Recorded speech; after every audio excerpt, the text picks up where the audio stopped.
the mezcal that I'm presenting today is Espadin from El Jolgorio. It's edition 8 from 2006, and the maestro mezcalero is Rafael Mendez Cruz. This Espadin was made in San Luis del Rio in Oaxaca, and we actually have another Espadin that's also made by Rafael from the same town. So I guess first everyone should take a sip of your mezcal. I have a question. Yeah. If it's okay. So, if the same mezcalero is making mezcal from the same region, Mhm. and you said it's also an espadín. Mhm. So what is going to be the difference?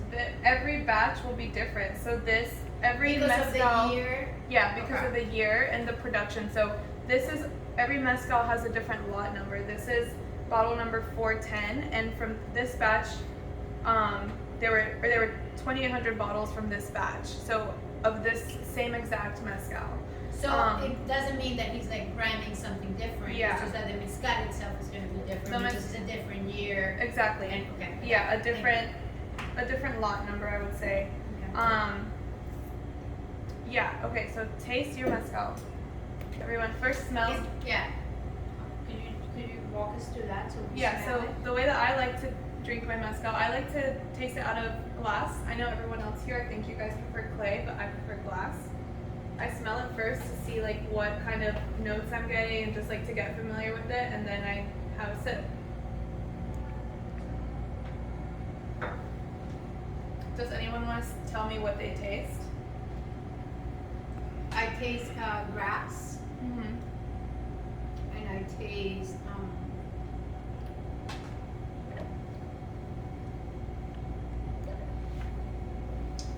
apricots. Those were the two things I tasted first.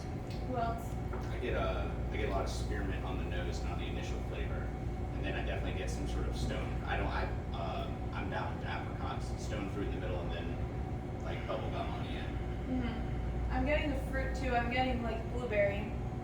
Okay. I get toasted rice, like back on the backside.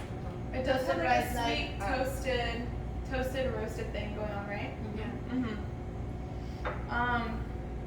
So as you guys can see, everyone tastes something similar but different, and that's just how it is because everyone's palate is different. Just because I taste something doesn't mean that you're gonna taste the same thing, and it doesn't mean it's wrong or right. Overall, we will be tasting similar things. Like, it would be kind of a stretch to be like, you taste tobacco and then you taste like lavender. I don't know. Flower, yeah. Yeah. But yeah, it depends on your palate too. So back to this mezcal. El Jolgorio is from Casa Cortez, who also owns Nuestra Soledad and Agave Cortez, which we don't have here.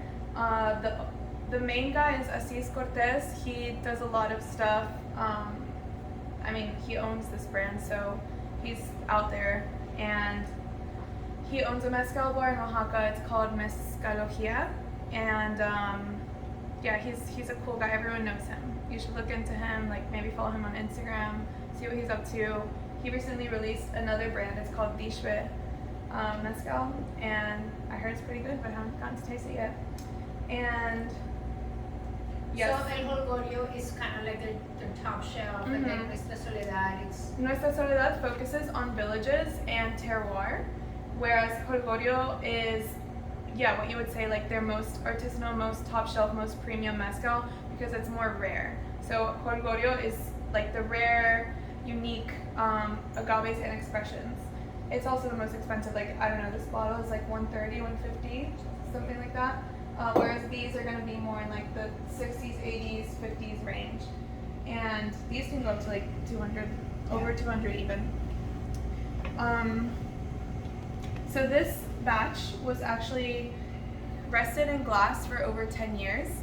I don't know exactly how long. It doesn't say. It says aged 10 years, but I think it's more than that. Before it was Shipped out. Before it was, yeah, bottled for shipment. So if it was a 2006 edition, that means it was they shipped in 2016, or does that mean that in 1996 That's a good question. I want to say the harvest was in 2006, so that's when, yeah, so that's when it was harvested. That's when it was made. So 10 years after So that. the date on the bottle is when it was made, not when it was bottled. Yes, exactly. And then Jolgorio is pretty good at including all of the details so that you can get really familiar with your bottle, and every detail is what makes the expression and the mezcal that you're drinking unique and different. This one says the palenque's name, which is Los Mendes. It's in artesanal, which there are 3 categories of mezcal. Artisanal, ancestral, and the more basic one, the most basic one. I forget what it's called. It says San Luis del Rio, Oaxaca. That's where it's from. It says made in Mexico, and it says 100% Maguey Espadin. Maguey is just the Zapotec word for Espadin.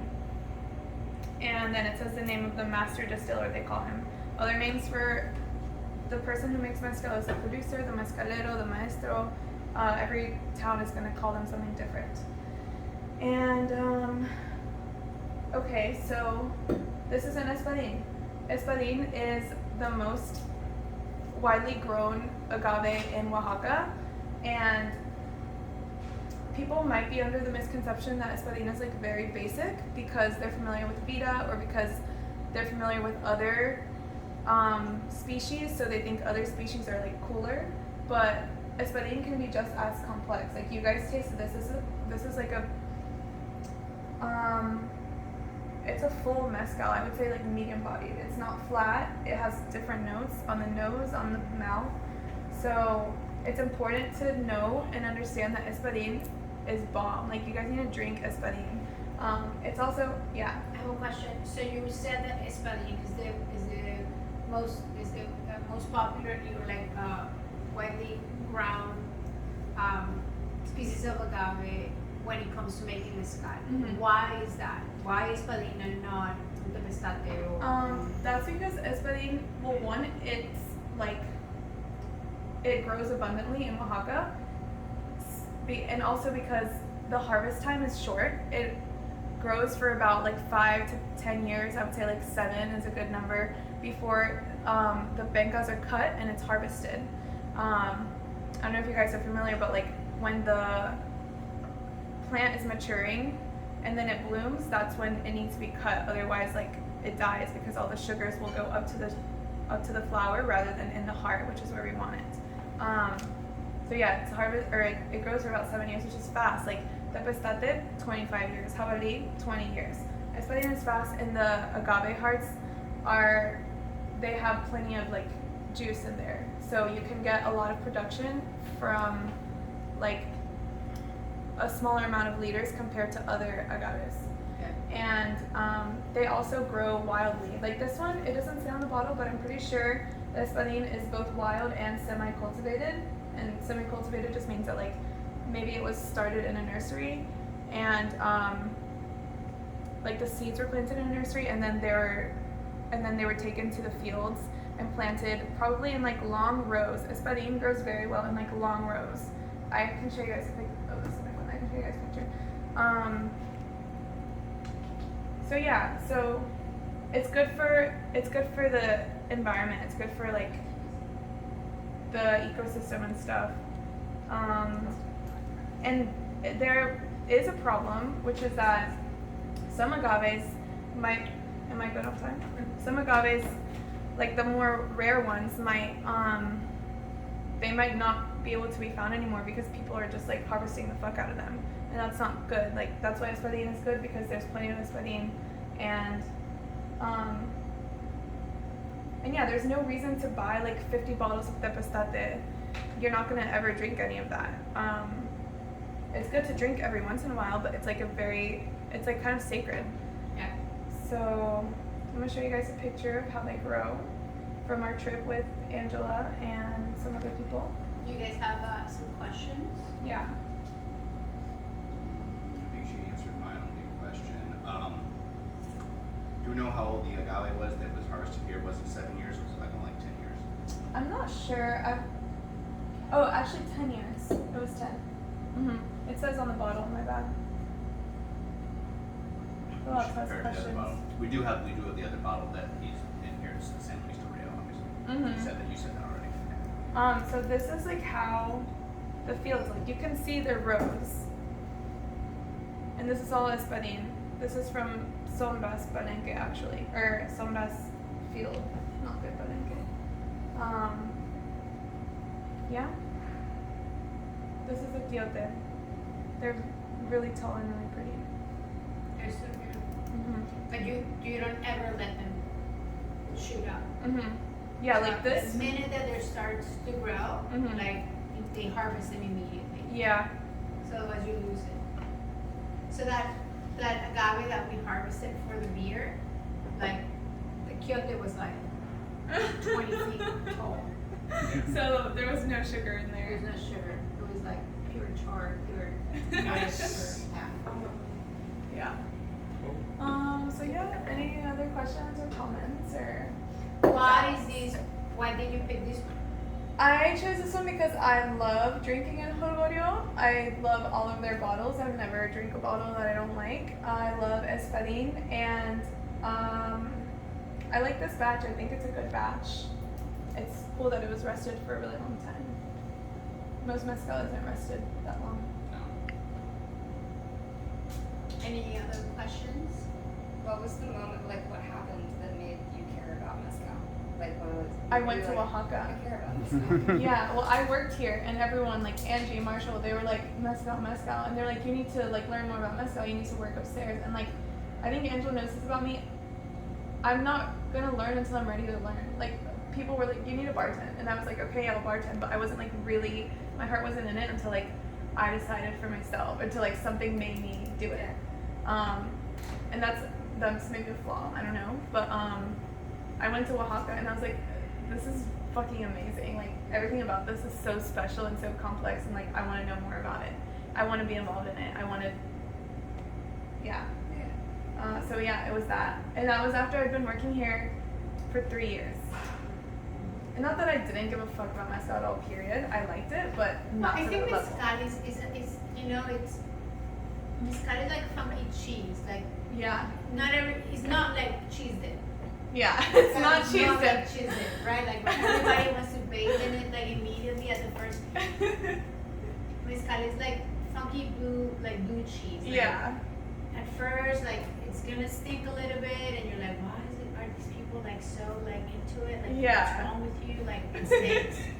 Yeah. But then the more that you expose yourself to it, you start to really understand the complexity of it, and that it's not just like, you know, like the smoky thing that people are drinking and they have some sort of like infatuation with it. It's like there's so much more to it, and I think that going to see how it is done, it just really opens up your eyes to like old world, and I don't mean like old world like Europe old world, but like ancient, like native old world ways of doing things Yeah. that have like these, you know, I think that there's so much about the convenience of the society that we live in that it's hard to really like get it, Yeah. you know? Like, the way that this mezcal is made is the way that it's been made for the past 6 generations. Yeah. And like there is like a sacredness around it, and there is like an uncomfort around it. You know, the life of mezcaleros is not a luxurious life at all. It's a life of commitment to the earth, to the craft.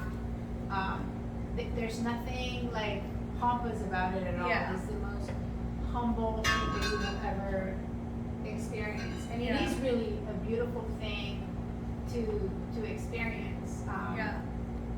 Yeah. And they're so different than us. Like, us with our American perspective, we want every detail, every fact. So someone will go to their palenque and be like, what's the percentage of puntas in this batch? What's the percentage of colas? Like, where exactly did all of these agaves come from? And the mezcaleros, like, Yeah. it literally does not matter. Or in their own words, so like, no sé, es mezcal. Like, it's good. You know how when you ask like your grandmother or your great grandmother, like, hey, how did you make that thing? Yeah. And they're like, oh, un poquito de esto, una pinchita de esto. Like Yeah. they never give you like a straight recipe, because for them it's like you have to like taste it and you have to do it, and then you know it's right. Yeah. Like there's no formula.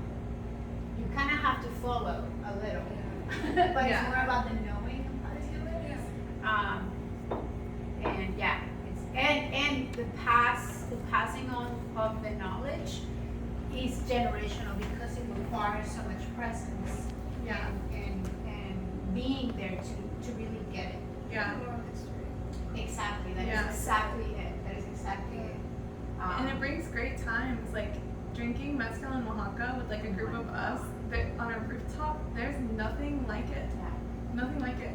Yeah. Kat and I were talking about Oaxaca at Wilco one night, and some girl was like, "Oh yeah, that happens in Raleigh too," and I like almost got mad. I was like, "That doesn't happen in Raleigh, you dummy! Like, there's no way." I'm like, yeah. So it's a fun. It's like so just fun. Well, good job. So I think we stayed on time, which was plenty. One request is make sure that you are bringing. You can like